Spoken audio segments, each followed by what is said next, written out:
It's Devon Witherspoon's world, and we're just living in it. We're going to be diving into how Seattle's second-year corner is revolutionizing the game at slot cornerback here on our Thursday edition of Locked On Seahawks.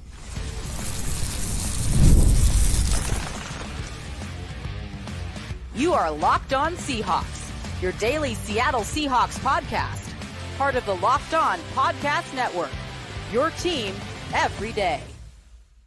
Greetings, 12. This is Corbin Smith, the host of the Locked On Seahawks podcast, your daily Seahawks podcast, part of the Locked On Podcast Network, your team every day. Glad to be joined, as always, by my co-host in crime, Rob Rang, and a special thanks to all the 12s out there, whether you're listening in nearby Sumner, Washington, or Champaign, Illinois, in the land of Devon Witherspoon. We greatly appreciate each and every one of you for making Locked On Seahawks your first listen is a week away from the start of training camp. We're going to continue our preview heading to the backfield, my position of preference, the running back group, including a newcomer that we're going to be breaking down that was just added to the roster this week. Plus, we'll be diving into our 90-man countdown. We're on numbers 67 through 65, including a potential dark horse starter that we'll be breaking out today on our Thursday episode, which is brought your way by Game Time. Download the Game Time app, create an account, and use the code LOCKEDONNFL for $20 off your first purchase. Terms apply.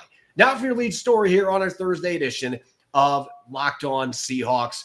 We hear the term generational talent get thrown around probably more than it should be when we're talking about star NFL players. But in the case of Devon Witherspoon, at least based on what we saw last year, a historic stat line, Rob, that we had never seen from a cornerback in NFL history, at least the years that all of these stats have been charted as official stats since 1999. Witherspoon became just the fifth player in the NFL during that span to have at least 15 pass breakups, 3 sacks, 8 tackles for loss, and a defensive touchdown. It is an exclusive company here. And in fact, he's the only corner that's ever done this, and he's the only rookie that ever accomplished that feat. So it's fitting when you consider the talents that this kid brings to the table that we are talking about a generational talent. And in my opinion, I think it's already enough to warrant throwing out the term a transcendent talent that is going to revolutionize the slot position as it continues to become more and more important in today's NFL. No, the slot position or nickel position, it absolutely has become critical in today's NFL. And that's where actually I kind of wanted to go real quickly in this conversation. I mean, the statistics that you just mentioned, and those of you who are not watching on YouTube, well, hey, jump in. But by the way, I mean, Corbin just has the information right here. The players with 15 pass breakups, 3 sacks, 8 tackles for loss in one season since the turn of the century in 2000. And you look at this, and it's a list of linebackers, and then one, possible Hall of Fame safety, Rodney Harrison, Darryl Smith, Takeo Spikes, and Carlos Dansby. Not a single cornerback of that group. So it really does speak to Devon Witherspoon's versatility. But I want to go back to just on the offensive side of the ball and how nickel corners are just so important because slot wide receivers are basically just taking over the league.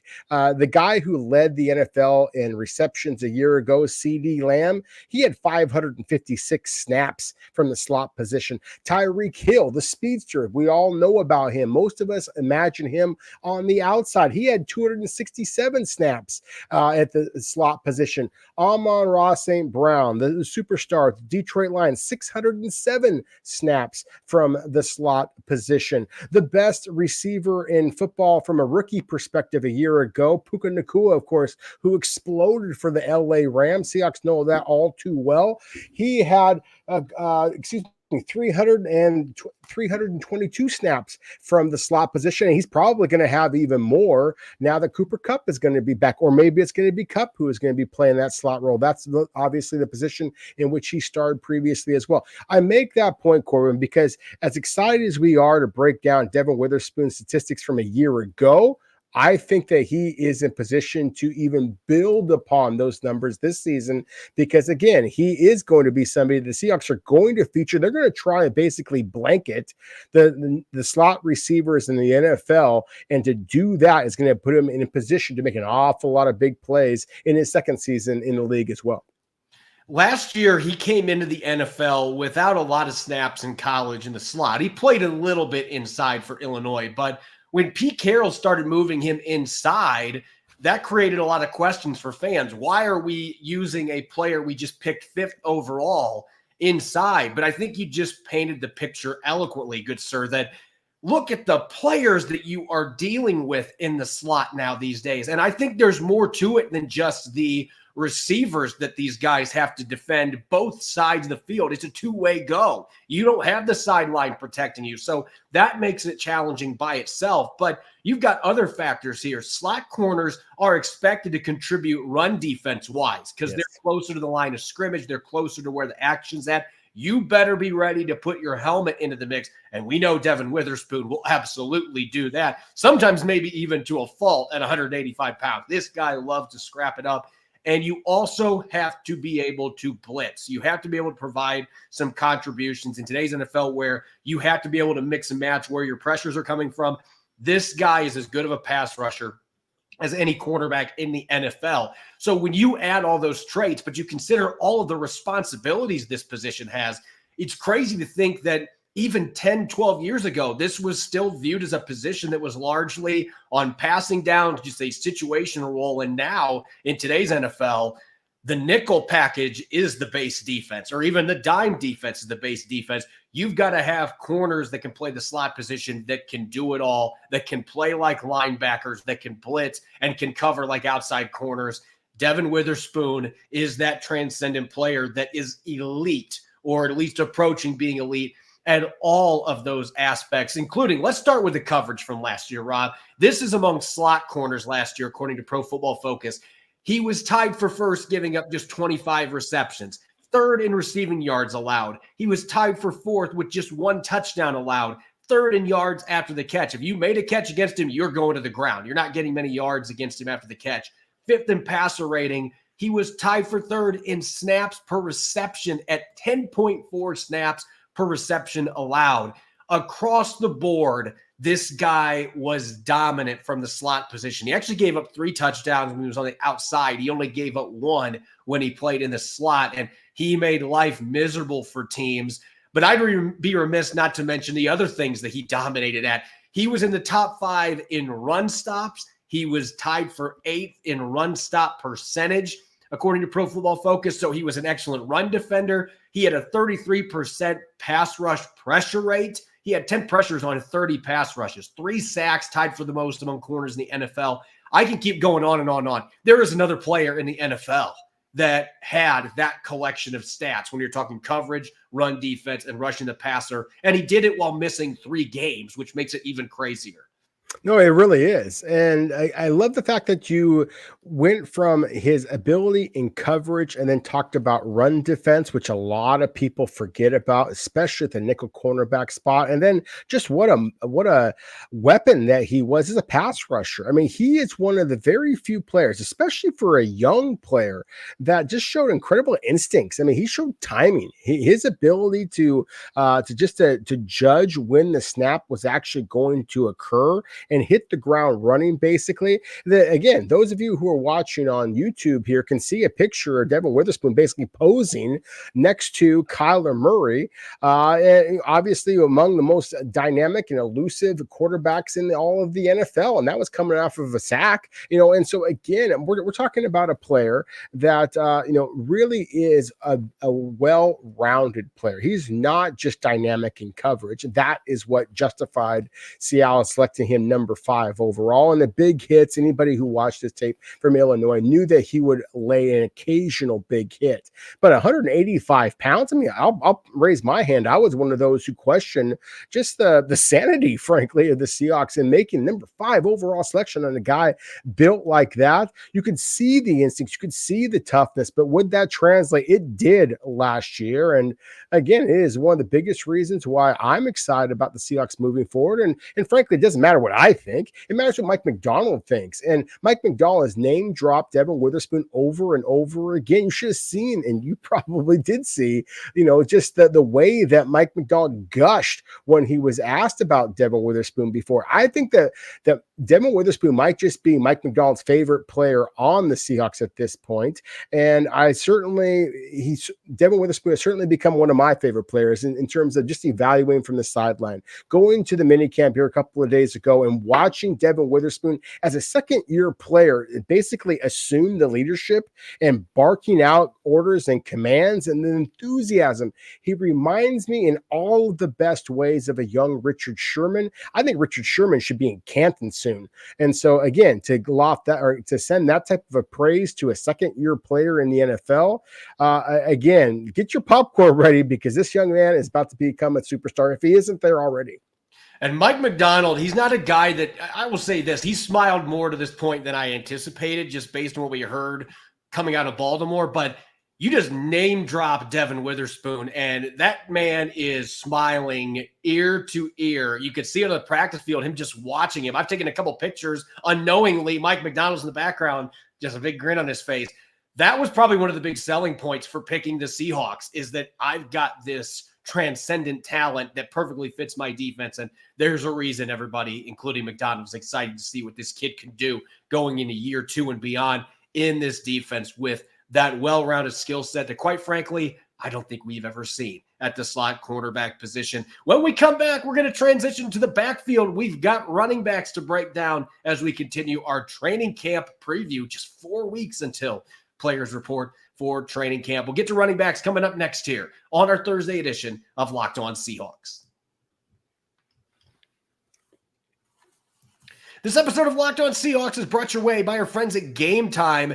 You shouldn't have to think about skipping your car payment for the month when you want to buy tickets to your next big event. Game Time is the fast and easy way to buy tickets for all the sports, music, and comedy near you. They've got killer last-minute deals, all-in prices, views from your seat, and with their best price guarantee, Game Time takes the guesswork out of buying tickets. In early May, my wife and I got a chance to see Judas Priest playing in St. Louis along with Sabaton, a really fun metal show. We had seats down in the lower bowl, awesome seats with an amazing view for under $75 a piece and got them with Game Time. So we got to see 2 awesome bands and we didn't have to pay an arm and a leg to get these awesome seats. Game Time has deals on tickets right up to the day of the event. And the Game Time guarantee means you'll always get the best price to write your own memories. If you find tickets in the same section and wrote for less, Game Time will credit you 110% of the difference. Take the guesswork out of buying tickets with Game Time. Download a Game Time app, create an account, and use the code LOCKEDON for $20 off your first purchase. Again, create an account and redeem the code LOCKEDON for $20 off. Download Game Time today. Last minute tickets, lowest price, guaranteed. You're listening to the Thursday edition of Locked On Seahawks. I'm your host, Corbin Smith. Glad to be joined, as always, by my co-host in crime, Rob Rang. And a special thanks to all the 12s who were listening in. Thank you, as always, for making Locked On Seahawks your first listen 5 days a week. We greatly appreciate it. Continuing our training camp preview. So far, we've looked at quarterbacks. Yesterday, the big and heavies on the defensive line, the DTs, the defensive ends.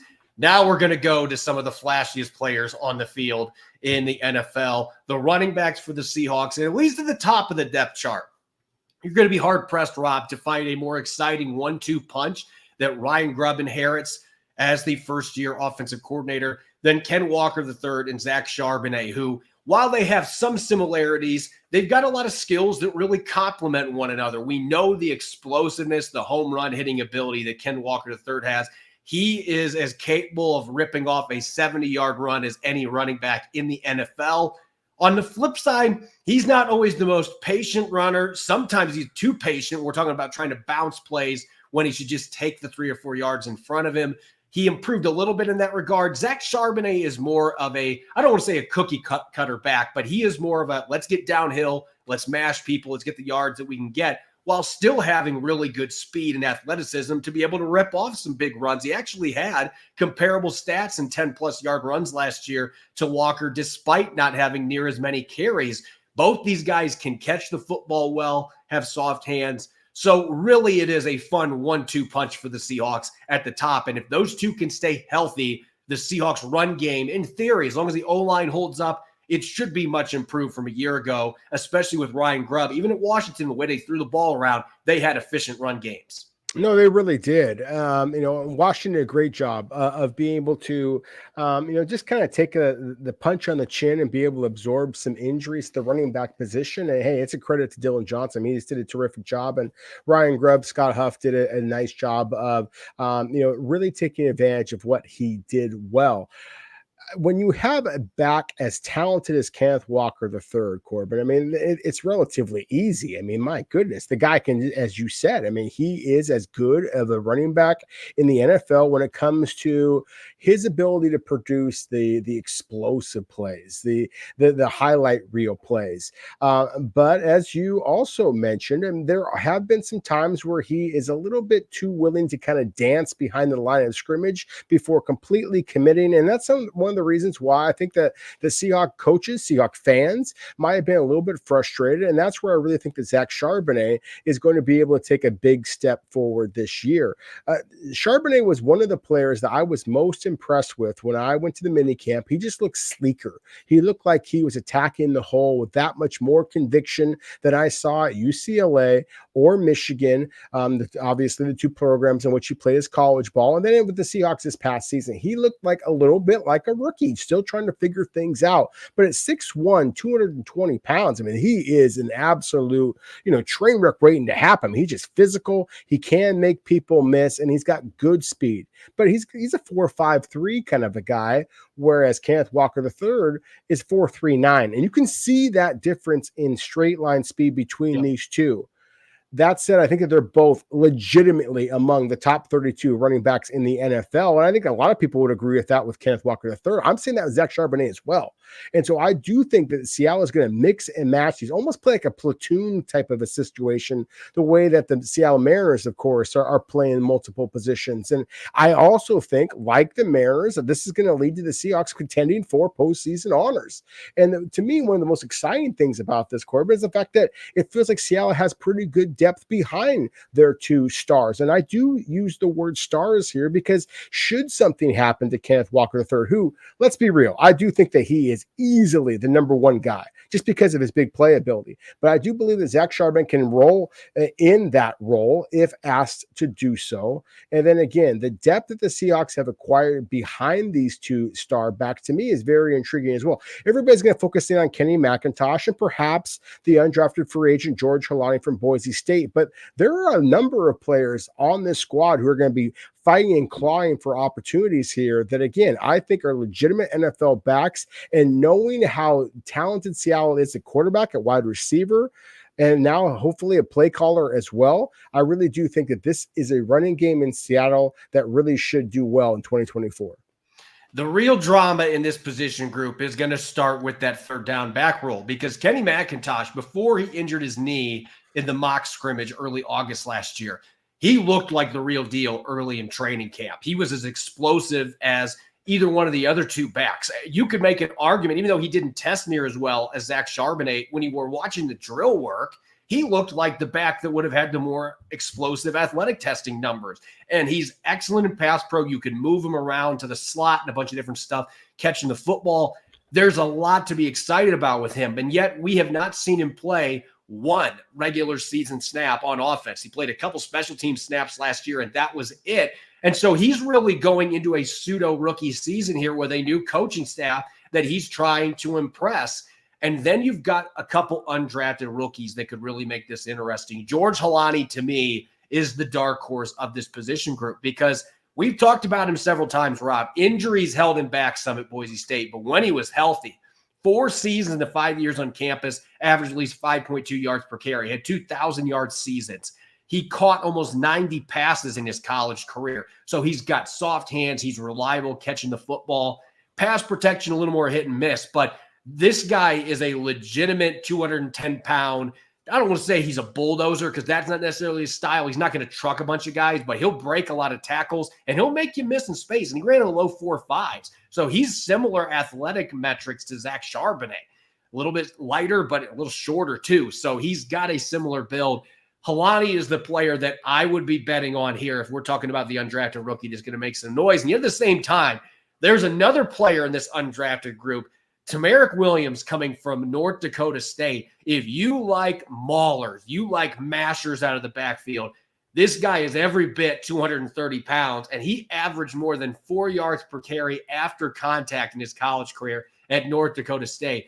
I've got questions about his pass catching and his pass protection. Maybe he'll prove those wrong. If he can, and he can contribute on special teams, that is another player that could have a Troy Maine Pope type preseason that you want to keep an eye on, because North Dakota State's had a couple other NFL running backs that he's had to split carries with the last few years. But when he's gotten his chances, he has been extremely productive running the football, and he is the guy that can be the truck stick out of this undrafted group.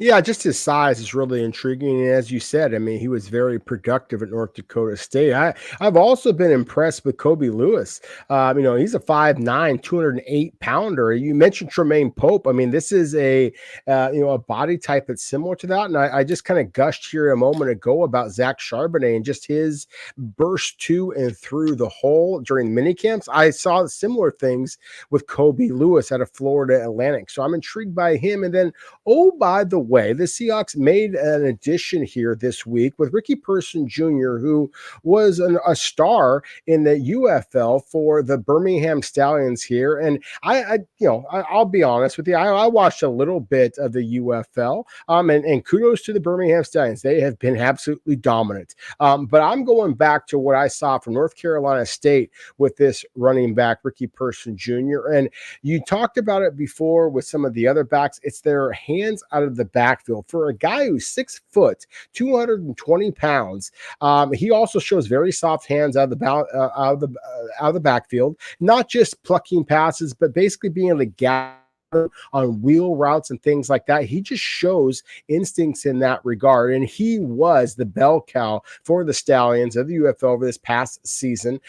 He only had one fumble all year long, only had one pass drop all year long. He was their guy, and when they got to the championship game, as they've done the last couple of years, he was the guy. I mean, he basically was the bell cow. His power, his physicality, his ability to spin off of contact. Again, we have now seen it against professional talent. We've seen it against high-level ACC talent, North Carolina State, and where he signed initially was with the Baltimore Ravens. So Mike Macdonald, of course, is going to have still some contacts with the Baltimore Ravens organization. Hell, he might even remember Ricky Person Jr. But I think that that's an intriguing development here as well. The Seahawks now have 7 running backs, presumably for 3 spots, maybe 4, but it is going to make the running back depth chart and the running back touches that we're going to be seeing throughout training camp and obviously throughout the preseason games that much more exciting than perhaps we've ever seen at the running back position in Seattle. Yeah, and special teams is going to be a huge component of this. And Kenny McIntosh is a kick returner. Maybe we can see somebody like George Halani play some special teams, and maybe Ricky Person Jr., as you mentioned, the ability to bounce off of tackles, spin off tackles. He might be somebody that might be able to give you some special teams value as well. So that's going to be a big component of this, but a very competitive running back group behind the top 2 in Ken Walker III and Zach Charbonnet. And it should be a fun group to watch once we get to training camp and eventually the preseason. Up next, we're going to continue our 90-man countdown. We got numbers 67 through 65, including a potential dark horse to steal a starting job for the Seahawks on offense. We'll get to those here in a moment on our Thursday edition of Locked On Seahawks.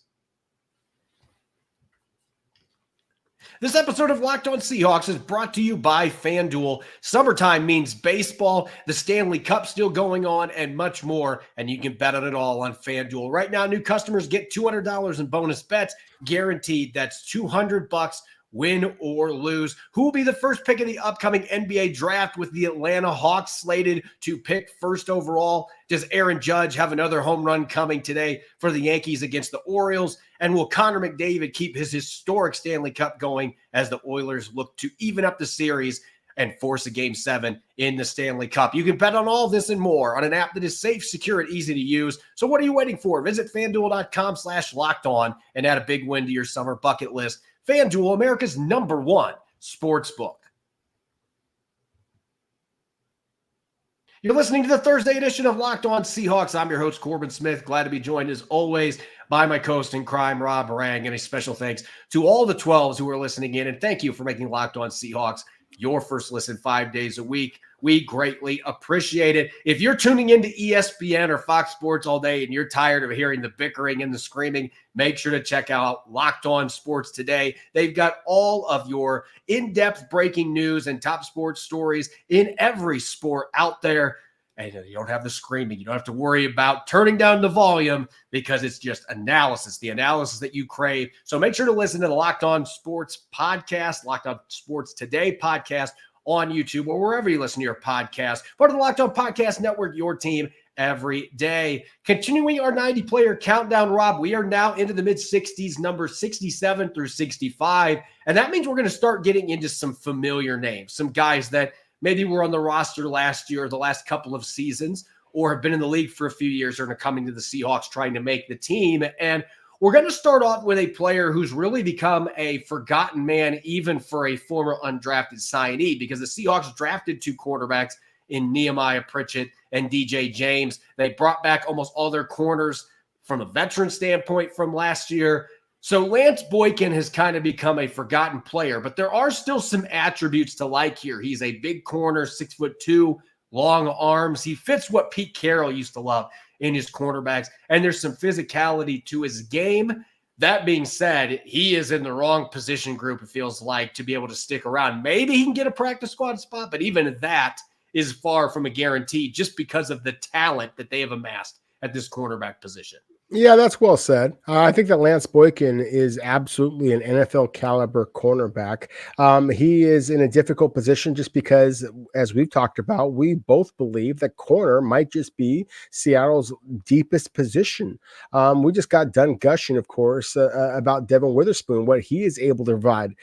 Lance Boykin is not a nickel corner. He is an outside guy. He is going to use the long arms to basically be able to rip away at the football as it arrives. Again, and those of you who are watching on YouTube can see the picture of him basically trying to rip the ball out of a Green Bay Packer wide receiver as he is making that reception.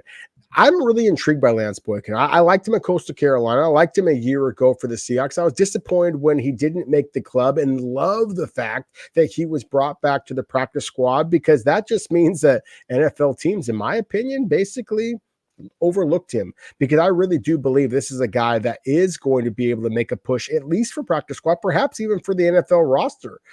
That said, again, this is a deep positional group here. So I'm really intrigued by Lance Boykin. To me, he has the traits that you're looking to develop, but he is here. And if he's going to make this Seahawks roster, he has got to take another step forward. And so given all of the bodies that the Seahawks now have at that spot, including the 2 former players from Auburn that you mentioned, DJ James and Nehemiah Pritchett, can he take that next step? Or is he somebody that another NFL club is going to steal from the Seahawks, as has happened so many times in the past, especially at the cornerback position? Honestly, I think that is the best case scenario for Boykin here, because even if he makes the practice squad, I can see Seattle keeping a couple corners there.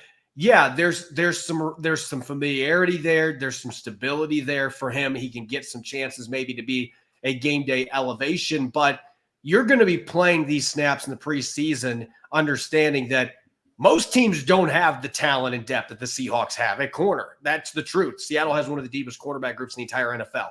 You want to put good film out there so that teams can see what you can do. And he's got some physical traits that not a lot of corners have. Not the most athletic guy, but he's big, long arm, physical. There are going to be teams that value that type of a corner. So he is going to be playing for all 32 teams in the preseason. And that's a lot of the guys that are going to be playing in the preseason for teams. So to me, the best case scenario for him either is landing on another team's roster or being in Seattle's practice squad. But I could very easily see this being a case where the snaps just aren't there for him to have a chance to impress, and he doesn't even get called back to the practice squad either. So it's a tough position for a young guy to try to climb up the depth chart. Next on our list, an undrafted rookie out of Houston, Nelson Caesar. And this is a little different situation than Lance Boykin. Yes, Seattle's got some talent at the edge rusher position, but you have your 4 returning players. Draymond Jones is going to fit in the mix there, but there really isn't any depth after that. And there's questions still about where Darrell Taylor is going to fit in this defense because of his history struggling as a run defender.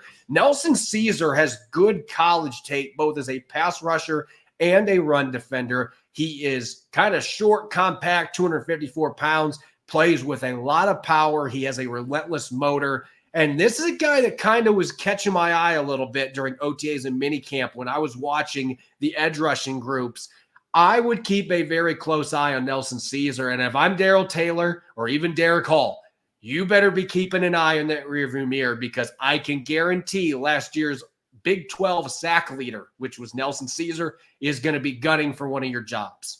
Yeah, he's an interesting guy. As you said, 254 pounds. He's 6'3", 254 pounds. And he is a guy that does everything pretty well, and he's not dominant in any one area. Now, the sack production in the Big 12 speaks for itself in terms of just his savviness, but he's not explosive speed rusher. He doesn't have overwhelming power or length. He just has, again, a savviness to him that I think he is able to kind of set up pass blockers early on in the game and then be able to come through when it matters most. And he does the same thing in run defense as well. So to me, he is kind of that perfect practice squad kind of a guy, because I do want to see a little bit more consistency and a little bit more just splash to his game. But I do think he's going to get his opportunities here, and very different than the cornerback position we talked about just a moment ago that Lance Boykin is going to perhaps struggle to get past. Seattle, it does feel like that pass rusher is such an area of concern for every club in the NFL that whether it be here in Seattle or elsewhere, Nelson Caesar is going to get his opportunities. Capping off today's 90s, I mentioned this a few times earlier in the show. We've talked about this player a few times at this point, but McClendon Curtis, if we were doing this segment 2 months ago, there's a reason that he was in the mid-60s on our countdown. We're looking at a guy that dressed for one game as a rookie last year and was a healthy scratch most of the year, undrafted out of Chattanooga. You've got Christian Haynes, a third-round pick. You've got Anthony Bradford, former fourth-round pick, who started 10 games last year. It would seem like the odds are stacked against McClendon Curtis, and yet here we are now, 4 weeks away from training camp, and McClendon Curtis has gotten all of the first-team reps at right guard during OTAs and minicamp, and that included the last practice when Anthony Bradford was back from an ankle injury. Curtis was still the guy. And oh, by the way, he is only 6 months older than Christian Haynes, your third-round pick, and he's not that much older than Anthony Bradford. All these guys are 23 or 24. All three are very young players. Curtis, 6'6", 320-plus pounds, really long arms, and he uses them well. He hits with violent hands. He's athletic enough from his days playing tackle that he has athleticism advantages in that position. He is very much in the mix for that right guard starting spot. In fact, when I did a poll earlier this week about who was going to win the right guard job, Curtis got 23% of the votes, which if we would have done that a month and a half ago, I don't think anybody is voting for McClendon Curtis. He's got maybe one of his family members. But he got 20+% on the vote. So fans are starting to take notice, and they should, because he is very much in the mix here. Well, I wonder how many Seahawks scouts and coaches were on that poll, or maybe some of the listeners and viewers, and thank you as always, that maybe live in one of those condos that's right next to the VMAC and have been able to see number 66 and what he's been able to do for the Seahawks over these mini camps, because it has been impressive. McClendon Curtis is a fun guy to watch on his college tape. And again, that's UT Chattanooga, but still, it almost kind of reminds me, I used the baseball reference before about, the Mariners and using a bit of a rotation, a platoon, for example.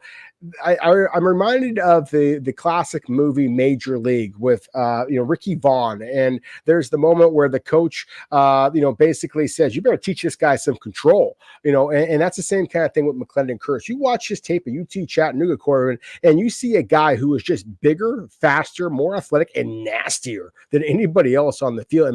We talked before about, say, Christian Haynes and Abraham Lucas and their ability to rack up pancakes.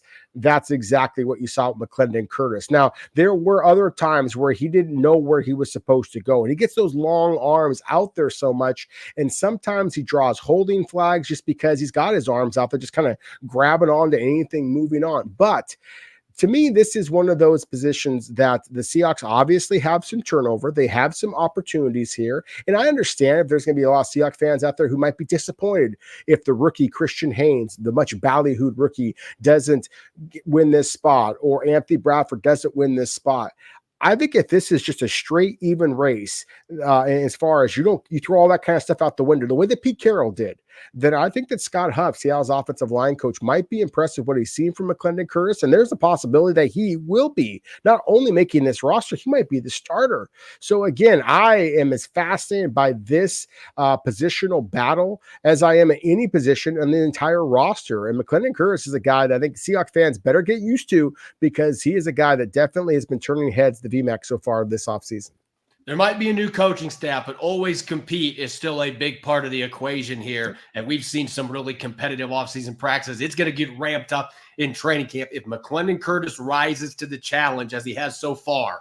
And when the pads come on, continues to impress, he is very much in the mix here. And we could have a down-to-the-wire competition with 3 players. It should be a lot of fun, that right guard competition moving forward. As always, you can follow me on X and Threads at Corbin Smith NFL. You can follow Rob at Rob Rang. Make sure to subscribe to Locked On Seahawks on YouTube and wherever you listen to your podcast to make sure you don't miss a single episode. Coming up on our Blue Friday show, Nick Lee and I are going to be diving into some fantasy football. I know that many of you listening in are soon going to be drafting your teams. We're going to be talking about the running back and receiver positions from a fantasy standpoint. So make sure that you're listening in. Enjoy the rest of your Thursday night, and thanks for tuning into this episode. Go Hawks.